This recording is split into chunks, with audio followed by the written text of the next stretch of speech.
안녕하세요. NCS 출제 경영 및 전략의 정승현입니다. 저희는 이번 시간에 출제 경영과 전략에 대해서 여러분께 말씀드릴 건데 모든 기업을 다 보면은 좋겠지만 일단은 주요 기업들 위주로 한전이라든지 아니면은 뭐 건강보험공단 아니면은 뭐 한국수력원자력 같은 경우부터 먼저 살펴보도록 하겠습니다. 뭐 전체적으로 보긴 할 거지만 주요 기업이 주가 될 거라는 것 보시죠. 자, 10개의 영역 중에 의사소통 능력이 있습니다. 의사소통 능력 같은 경우는 보시면 아시겠지만 저희 교재에도 있습니다. 출제 빈도로 본다면 100%입니다. 즉, 안 나온 기업이 없다는 얘기죠. 모든 공사, 공단, 공기업들이 빠짐없이 출제했다는 겁니다. 의사소통 능력. 물론 의사소통 능력의 경우는 뭐 언어 능력이라든지 이렇게 조금 내용은 크게 변함이 없지만 어떤 출제되는 어떤 명칭이라든지 이런 것들은 조금 다를 수 있지만 의사소통 능력이라고 해서 100%다 나왔다라는 거. 문항 비율을 보시게 된다 그러면은 100%에서 22%입니다. 교수님 이거는 거의 50%인데요. 네, 여기가 0.5죠. 그래서 22%. 상당히 많이 나온 겁니다. 왜냐면은 10개 영역입니다. 물론 모든 기업이 다 보는 것은 아니죠. 모든 기업이 10개 영역을 다 보는 건 아니지만 그 중에 22%다 그러면은 5분의 1입니다. 상당히 많이 나온 거죠. 그렇죠? 자, 거듭 말씀드리지만 의사소통 능력이 아니라 언어 영역 이렇게 표현됐다 하더라도 모두 다 의사소통 능력으로 볼 수 있는 거죠. 자, 출제 유형을 한번 전체적으로 보신다고 한다면 기존 직무적성 언어 영역 유형들이 많이 출제되었습니다. 자, 이는 왜 그러냐면은 그 문제를 내는 사람들이 있습니다. 기업별로. 그래서 뭐 한전이라든지 한수원이라든지 등등등 이런 기업들은 내부적으로 문제를 출제하는 사람들이 있는데 문제를 출제하는 사람들만 가지고 문제를 만든다? 그러면 한계에 도달합니다. 기존에 있는 인적성과 다를 바가 없죠. 그러다 보니까 실무 전문가, 즉 현장에 계신 분들하고 문제를 만들게 됩니다. 그래서 그렇게 되는데 현장에 계신 분들은 바쁘시죠. 그래서 뭐 한전 같은 경우는 뭐 1차, 2차, 3차까지 있는 시험인데 매번 낼 수가 없는 겁니다. 참여할 수가 없는 거죠. 그러다 보니까 참여율이 아직은 좀 높지 않고 낮다 보니까 기존에 있는 직무적성 언어 유형을 많이 쓸 수밖에 없는 거죠. 왜냐하면 평가를 해야 됩니다. 반드시. 평가를 해야 되는데 NCS라는 것 자체를 전체적으로 100% 적용하면 좋겠지만 그게 여의치 않았기 때문에 현재까지는 기존 직무적성 언어 유형이 많이 나온 거죠. 하지만 추후에는 달라질 겁니다. 분명히. 왜냐하면 시행된 지가 조금 됐죠. 이제. 됐기 때문에 기업들도 진짜 원하는 인재를 뽑고 싶다면 기존에 있는 직무적성 유형이 아니라 의사소통 능력. 이게 들어가야 되겠죠. 됐죠. 그래서 문서 이해 능력부터 해가지고 뭐 기초 외국어 능력까지 모두 다 적용시킬 수 있는 그 부분이 들어가줘야 됩니다. 자, NCS 유형의 경우는 그렇다 보니까 약 20에서 30% 정도 들어가게 됩니다. 그러니까 아예 안 들어간 건 아니죠. 근데 의사소통 능력 같은 경우는 사실은 크게 직무적성하고 차이점을 보일 수는 없습니다. 왜냐면은 NCS 유형 같은 경우도 독해라는 부분이 들어가죠. 독해라는 부분 들어가고 그 다음에 문장 배열하는 것들 이런 것들은 기존에 있는 직무적성에도 있고 그 다음에 NCS 유형에도 있습니다. 그러다 보니까 크게 차이는 없게 느껴집니다. 하지만 정통 NCS 유형은 어떤 부분이 들어가냐면 상황이 들어갑니다. 자, 무슨 얘기냐면은 기존 직무적성 같은 경우는 그냥 주는 거죠. 독해하시오 이렇게. 근데 NCS 유형이라면 기본적으로 기업별로 업무 관련 지문이 출제가 됩니다. 즉 한전이다라고 하면 한전에 있는 상황들을 주고 그 다음에 건강보험공단이다 주고 근로복지공단이다 하면 주는 거죠. 이렇게. 자, 그래서 이런 상황들을 주게 되고 그 안에서 의사소통 능력을 발휘할 수 있는 그런 문제들. 그렇죠? 그래서 상황 제시형이 기본입니다. 그러다 보니까 업무 관련된 지문을 출제하게 되고 그런 거 관련돼서 20에서 30% 정도가 나왔다. 추후에는 점점 더 50%, 70%, 100%까지 갈 겁니다. 그게 목적이기 때문에 그래서 기존에 있는 직무적성 유형들은 점차 사라지기는 할 건데 완전히 갑자기 확 한 번에 사라질 수는 없습니다. 그러면은 이 시장 상황이 굉장히 혼란스럽겠죠. 그래서 점차 줄여가는 걸로 보는 거죠. 됐죠? 자, 주요 기업의 출제 경향 및 전략입니다. 저희는 모든 기업을 다 보면 좋지만 주요 기업들 위주로 본다고 처음부터 말씀드렸죠. 그래서 한전이라든지 건강보험공단, 한수원 이렇게 이 세 기업을 위주로 먼저 보도록 하겠습니다. 자, 단어 관계, 단어 유추, 다이어 동음 이어, 독해, 문장 배열, 고객 문의 응대, 그 다음에 NCS 신유형 등이 있습니다. NCS 신유형은 제가 따로 말씀드리지 않아도 될 것 같습니다. 왜냐하면 앞에서 상황 제시형이라고 말씀드렸기 때문에. 자, 단어 관계다. 단어들이 어떤 관계에 있느냐? 보통 비례식의 관계로 주게 됩니다. 그래서 예를 들어서 눈과 사람이다. 눈사람이죠? 그렇죠? 아니면은 무슨 뭐 커피다. 커피, 포트 이런 식으로 단어가 연결되는 형태. 그렇죠? 눈과 사람은 합쳐서 단어가 만들어지는 거죠. 그러면 커피하고는 뭐 보기 중에 있는 것들 좀 보면은 뭐 커피 잔도 될 수 있고 커피 포트도 될 수 있고 이렇게 단어들이 연결되는 형태 이런 걸로도 줄 수가 있죠. 그래서 단어 관계를 보고서 다른 단어 관계에서 빈칸에서 찾아내는 형태 이런 형태들이 시험에 굉장히 많이 나왔습니다. 자, 한전 나왔습니다. 그 다음에 건강보험공단 나왔습니다. 그 다음에 한수원도 나왔습니다. 그래서 이 기업들이 전체적으로 단어 관계에 대해서는 나오고 있고 그 다음에 앞으로도 당분간은 좀 나올 계획입니다. 하지만 요거 자체가 단어 관계 자체가 NCS하고 어떤 연관성이 있느냐? 그렇지는 않죠. 그러다 보니까 이 문항은 점차 사라지게 되겠죠. 그렇죠? 그 다음에 단어 유추 떠올리는 거죠. 그렇죠? 그 다음에 다이어, 동음, 이어 이런 것들은 전체적으로 다 기존 NCS 유형이 아니고 기존에 나와 있는 직무적성 유형이 되겠죠. 그래서 독해 부분은 사라지지 않을 겁니다. 근데 앞에서도 말씀드렸지만 독해는 기업과 관련된 게 나오죠. 예를 들어서 한수원이다. 그러면 한수원과 관련된 문항이 그 지문이 출제가 되지 생뚱맞게 어떤 문학이라든지 뭐 그런 것들이 나올 가능성이 물론 없지는 않지만 높지는 않습니다. 굉장히 낮습니다. 그래서 이런 것들을 준비하실 땐 독해 같은 경우는 기업별로 관심이 있으신 기업이 있다면 그 기업에 대한 자료, 그 다음에 그 기업의 홈페이지에 들어가시거나 기사 이런 것들을 항상 확인하시기 바랍니다. 왜냐하면 시험을 딱 보셨는데 보시게 되면 내가 이거 읽었던 건데 라고 될 겁니다. 독해라는 것은 지문을 창조하기는 힘듭니다. 문제를 내기 위해서 창조하기는 좀 힘들고 기존에 있는 거를 조금 변형할 수 있습니다. 그렇기 때문에 기사라든지 이런 것들을 관심 있게 보신다고 한다면 실제 시험장에서 내가 봤던 건데 라는 형태가 될 수도 있겠죠. 그 다음에 문장 배열 바꿔주는 것들. 그 다음에 고객 문의 응대 같은 경우는 요거는 이제 샘플 문제도 있는 거죠. NC 샘플 문제도 있는 건데 자, 요 부분 같은 경우는 시험에 좀 나오곤 있습니다. 그래서 고객 문의 응대 같은 경우도 좀 기억을 해주시고 그래서 어떤 매뉴얼대로 가는 거죠. 이런 문의가 있었다. 그랬을 때 나는 어떤 답변을 해야 되냐. 상황에 맞게. 그죠? 뭐 그런 것들. 뭐 경청 능력에 해당할 수도 있고요. 그 다음에 NCS 신유형 해서 이렇게 출제가 되었습니다. 그래서 전체적으로 주요 기업들에서 나온 부분들 가지고 말씀드렸고요. 자, 다음은 수리 능력입니다. 수리 능력도 100% 출제입니다. 그렇죠? 중요하죠? 안 나온 기업이 없다라는 얘기죠. 특히 주요 기업에서는 절대적입니다. 자, 문항 비율로 보시면은 16%입니다.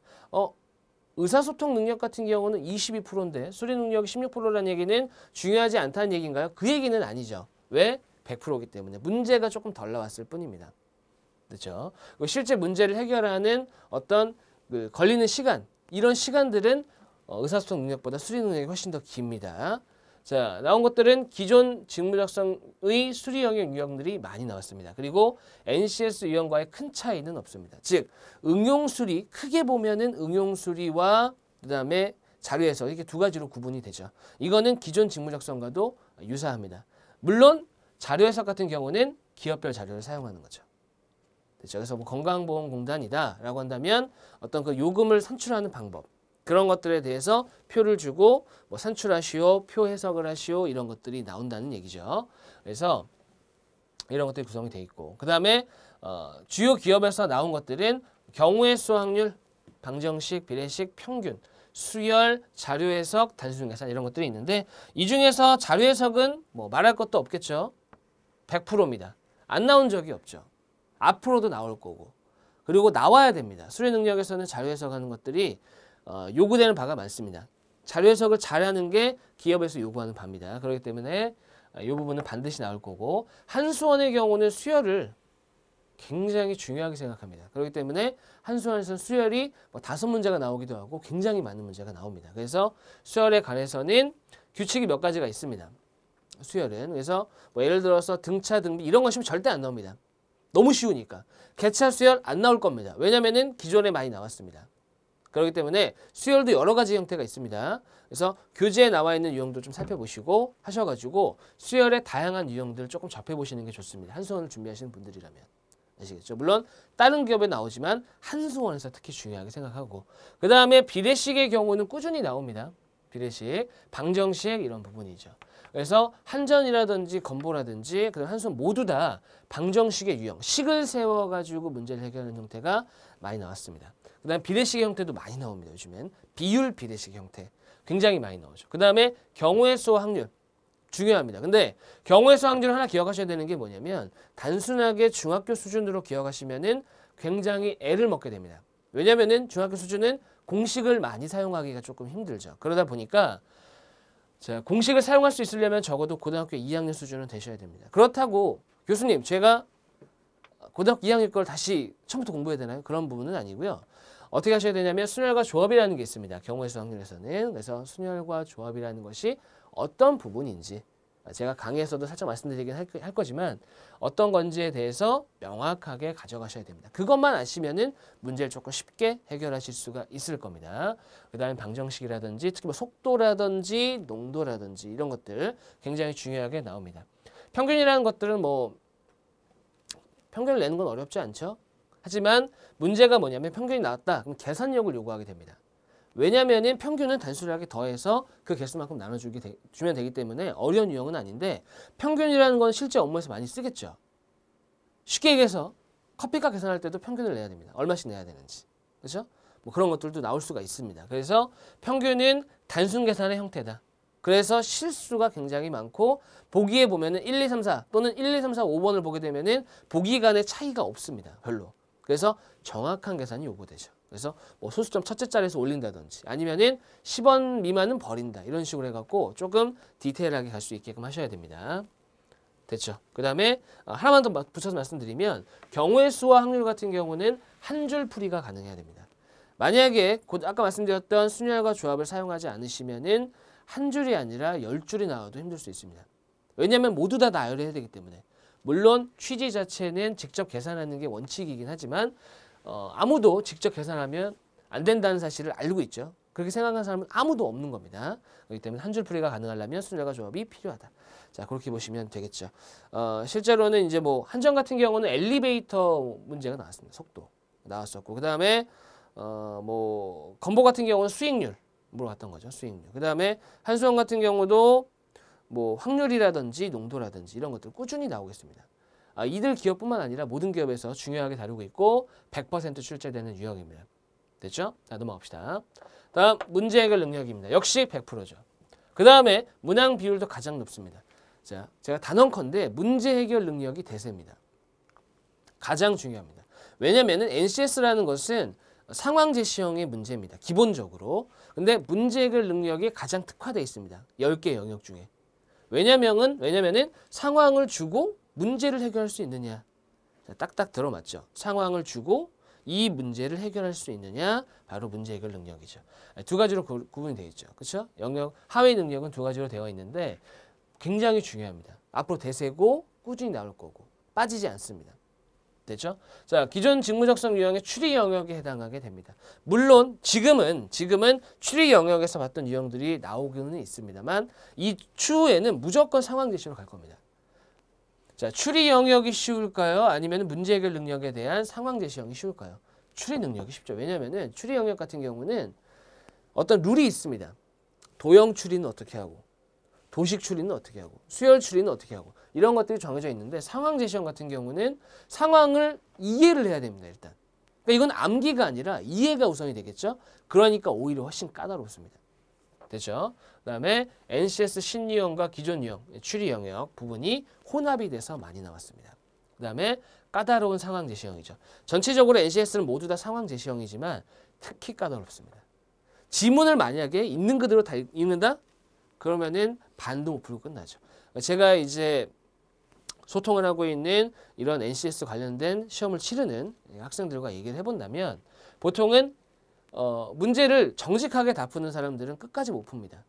근데 그 원인 중에 하나가 바로 이 문제 해결 능력이죠. 문제를 실제로 해결하고 있는 거죠. 상황을 그려보고 안 됩니다. 이것도 빨리 풀 수 있는 어떤 그런 팁이 분명히 있긴 합니다. 하지만 이해가 우선이 된다는 거 보셔야 되겠죠. 자, 나온 유형들을 보면은 수학 분석, 그 다음에 3C 분석, 그 다음에 명제, 논리 추론, 도식 및 도형 추리, NCS 신유형 등이 있는데 수학 분석 같은 경우에는 건보에서 나왔습니다.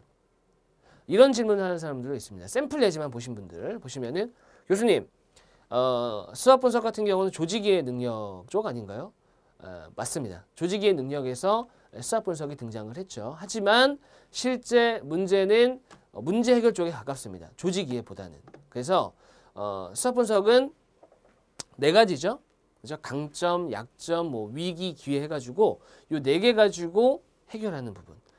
제가 골라야 되는 거죠. 문제를. 수험생 여러분들이 문제를 보고서 이런 상황에 놓여 있다라고 했을 때 이거를 어떻게 전략적으로 접근해야 되느냐.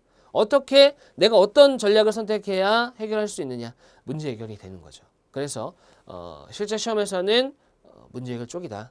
근데 수학 분석은 사라질 가능성도 있습니다. 왜냐하면은 상황 제시로 바뀔 수 있기 때문에. 하지만 수학 분석 어떤 틀은 조금 달라질 수 있지만 내용 자체는 같을 수 있죠. 해결하는 부분이다. 자, 3C 분석도 같은 원리입니다. 그 다음에 명제하고 논리 추론을 좀 묶어서 본다 그러면은 명제 같은 경우도 거의 모두 다 나왔습니다. 명제랑 논리 추론 부분도. 자, 그래서 뭐 예를 들면은 한정 같은 경우는 건설 명제가 나온 적이 있습니다. 건설 명제. 그 다음에 뭐 건보 같은 경우는 뭐 수학 분석뿐만 아니라 명제를 좀 나열하는 형태 나왔고요. 그 다음에 한수원의 경우도 뭐 낙서라든지 낙서, 그 다음에 뭐 테이블, 그 다음에 기차의 좌석을 정하는 것들 해가지고 상황을 쭉 주고 추론을 하는 거죠. 어떤 게 되는지. 하지만 이 부분도 상황 제시로 뭐 좀 유형이 바뀐다고 한다면 이리로 갈까요? 이렇게 상황 제시로 바뀐다고 한다면 살아남을 수 있겠지만 그렇지 않다면 조금 힘들다. 그 다음에 도식 및 도형 추리 같은 경우는 전형적인 추리 유형이죠. 요거는 사라질 겁니다. 하지만 중요하게 나왔습니다. 전체적으로 모든 기업에서. 그래서 그 부분이 조금 적용이 된다는 거 기억을 좀 해주시고 한수원 같은 경우는 도형 추리라고 보기는 조금 힘들지만 전기도 문제가 나온 적이 있습니다. 그래서 그 부분 감안해 주시고요. 얘네들이 모두 다 살아남으려면은 신유형의 상황 제시 형태로 줘야 되는데 도식 및 도형 추리 같은 경우는 조금 힘들다.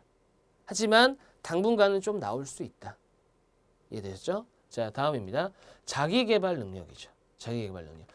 제 개인적으로는 NCS는 자기개발 능력이 중요해야 된다라고 생각합니다. 몇 가지 있지만 첫 번째 자기개발 능력이 중요하다라고 생각을 하지만 보시게 되면 자기개발 능력은 시험에서 내기가 힘듭니다.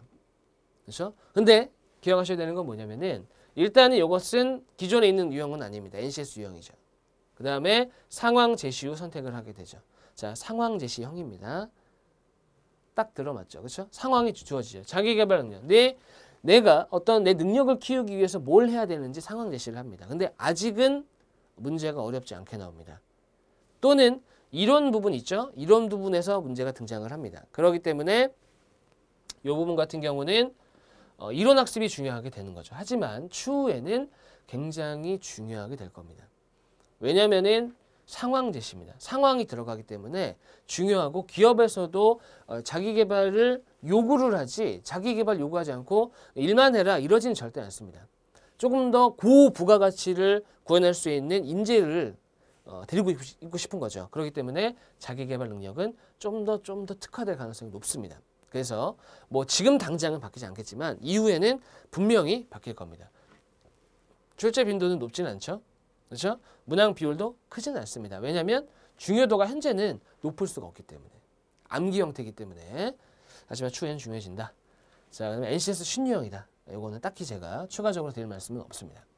자, 그 다음에 자원관리 능력이죠. 제가 말씀드리는 지금 현재 기준으로 중요한 4개 영역 중에 마지막입니다. 자원관리 능력. 첫 번째 의사소통 능력, 두 번째 수리, 세 번째 문제 해결, 네 번째 자원관리죠. 자, 자원관리 능력은 NCS의 신유형입니다. 처음 등장한다는 거죠. 그렇죠? 자, 그 다음에 상당히 길어지고 있습니다. 지문이. 초반에 2015년 뭐 이럴 때는 자원관리 능력이 단순한 계산, 그 다음에 NCS 홈페이지에 게재되어 있는 그런 샘플 문제를 변형하는 형태. 그 정도 수준이었다면 이제는 한 페이지 이상이 나올 수도 있습니다. 자, 그렇다면 요거를 문제를 푸실 때 다 본다면은 큰일 나는 거죠. 그렇죠? 그래서 자원관리 능력은 일단은 시간이라든지 그 다음에 어떤 인적, 자원, 그렇죠? 비용 이런 부분이 주가 되기 때문에 결과적으로 아껴야 됩니다. 자원 관리죠. 적은 비용, 적은 시간, 적은 인력, 그렇죠? 그렇기 때문에 결과적으로 적은 어떤 투입에 의해서 최대 효과를 누리려면은 어떻게 해야 되냐 이거기 때문에 계산 형태입니다. 그래서 내가 계산을 하려면 어떤 형태로 진행이 돼야 되는지 그리고 계산할 건 어떤 것들을 계산해야 되는지를 찾으셔야겠죠. 내가 계산해야 되는 대상들을 찾아가지고 계산하시면 됩니다. 이걸 다 읽고 있으면 안 됩니다. 왜? 상당히 길어진 지문이기 때문에. 더 길어질 수도 있습니다. 찾아내셔야겠죠. 그 다음에 출제 빈도 및 난이도는 앞으로 100%가 될 겁니다. 왜냐하면 자원관리가 필요 없는 기업이 물론 있을 수 있죠. 연구소라든지 연구직 중에서도 필요 없는 부분이 있겠지만 자원관리는 모든 기업이 해야 되는 부분이죠. 그래서 지금은 86%지만 추후에 상향돼서 100%. 그 다음에 출제 어떤 문항 비율 같은 경우는 13%지만 더 높아질 수도 있겠죠. 그렇죠. 자, 주요 기업에 대한 것을 보게 되면은 시간 관리, 예산 관리, 물적 자원, 인적 자원 이렇게 하위 능력들을 그냥 써놨습니다. 이게 왜 그러냐면 보통은 뭐가 나오냐면 뭐 복지 카드 가지고 뭘 살 수 있느냐가 한 절에서 나왔습니다. 복지 카드 가지고 그죠? 그 다음에 뭐 연차한 보상은 어떻게 해줄 거냐, 그죠? 이런 부분들. 자, 언뜻 들으면은 비슷합니다. 문제 해결하고 비슷한데 여기서 문제를 해결하는 쪽으로 간다면 그러니까 유형 자체는 비슷합니다. 근데 그래서 문제를 해결해야 된다. 상황에 대해 문제를 해결하는 상황이면은 문제 해결. 그 다음에 이거를 최소 비용이다. 어떤 계산에 의해서 결과가 나와야 된다면 자원 관리. 이렇기 때문에 문제 해결과 자원 관리는 비슷해 보이죠. 그 다음에 뭐 휴가 일수 계산하는 것들, 그죠? 인적 자원 관리죠. 휴가 일수. 그 다음에 뭐 이것은 뭐 휴가 일수 같은 경우는 모든 기업이 다 관심이 있습니다. 특히 건보나 한수원에서 모두 다 휴가 관련된 문제가 나왔었죠. 그렇죠? 자, 중요합니다. 그 정도로. 그래서 앞으로도 상향될 거고. 그 다음에 이제 흔히 나오는 형태를 보면은 최단 거리. 가장 짧은 시간 안에 짧은 어떤 경로로. 그렇죠? 그래서 이제 돈을 아끼는 거죠. 기름값을 아낀다든지 아니면은 가장 빠른 시간 안에 도착하는 방법. 이런 것들도 있죠. 됐죠? 그래서 그런 유형들이 주를 이뤘다. 근데 이제 그런 것들을 좀 뭉그러뜨려서 얘기하기 위해서 이렇게 하위 능력 4개를 써놨습니다. 말씀드렸죠. 휴가 일수, 그 다음에 뭐 복지카드 갖고 뭘 살 수 있는지 이런 것들. 그렇죠? 나왔었습니다. 그 다음에 최단 거리, 최단 시간 이런 것들도. 그렇죠? 자, 다음은 대인관계 능력입니다. 저는 앞에서도 말씀드렸지만 자기개발과 함께 같이 중요한 거죠. NCS 유형 똑같죠? 상황 제시 줍니다. 상황 제시에서는 이제 어떤 갈등 관계를 주기도 합니다. 그래서 뭐 어떤 대리님과 또는 어떤 과장님과의 어떤 갈등 관계 주고서 어떻게 해결해야 되는지. 그렇죠? 하지만 그 문제 자체가 크게 어렵지는 않습니다. 출제 빈도는 높은 편이죠. 자기개발 능력에 비해서 높은 편이지만 어렵지는 않고 이론 학습 역시 중요합니다. 그래서 내가 얼마큼 암기하고 있느냐 그 상황이 현재까지는 그렇습니다. 현재까지는 그런데 추후에는 달라질 수 있습니다. 그래서 대인관계 능력도 지금 현재는 이론 학습이 중요하다. 하지만 상황 제시 형태이기 때문에 추후에는 더 높은 빈도를 가질 수가 있다. 이렇게 보시면 되겠죠. 자, 그래서 NCS 신유형이고 상황 제시형이다. 다음 정보 능력이죠. 정보 능력이 사실 굉장히 혼란스럽습니다. 왜 혼란스럽냐면은 그 NCS 샘플 예제 있죠? 예제를 보게 되면은 정보 능력 같은 경우는 코드라든지 그렇죠? 아니면은 모니터 화면을 주고서 어떤 프로그래밍과 관련된 그런 부분들이 예제로 등장했었죠. 물론 원리만 깨달으시면은 절대 어려운 유형들은 아닙니다. 오히려 쉬운 유형들이고 딱히 그런 문제가 나온다고 했을 때 제가 드릴 말씀도 없습니다. 없는데 이게 약간 내용이 변했습니다. 그래서 최근에 보면은 엑셀이라든지 워드, 그 다음에 한글 프로그램 있죠. 그 다음에 파워포인트 이런 어떤 그 문서 작업이나 그 다음에 실제 업무에서 사용되는 것들에 대한 문제들이 출제가 됐습니다. 그 중에서도 함수는 엑셀을 얘기하는 거죠. 엑셀 함수. 그래서 라운드라든지 아니면은 뭐 if 뭐 이런 함수들을 줬습니다. 그죠? 그 다음에 단축키. 엑셀도 마찬가지고 워드도 마찬가지고 한글도 마찬가지고 단축키 등이 문제 등에 나왔습니다. 중요하죠. 워드. 근데 저도 이제 문제를 만들고 책도 쓰고 있지만 중요한 게 뭐냐면은 워드와 한글은 단축키가 비슷하면서 조금 다릅니다. 비슷한 부분도 있습니다. 컨트롤 C는 비슷하죠? 하지만 다른 부분도 분명히 있습니다. 그렇기 때문에 이 둘의 차이점을 좀 기억하시면은 실제 적용하시는데 도움이 될 수가 있겠죠.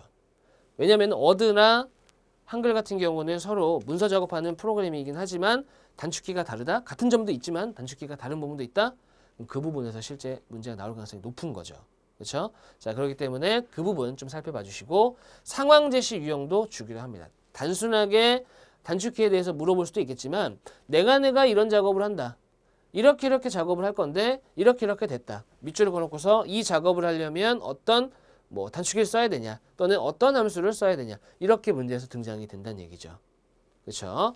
자, 하지만 이후에는 이런 유형들이 없어진다? 글쎄요. 없어진다라기보다는 더 특화될 겁니다. 지금 저도 이제 확인된 바로는 예를 들어서 건설 쪽 관련된 어떤 공기업이나 공사공단 들어가시게 된다라고 했을 때는 CAD 같은 경우도 물어볼 수가 있죠.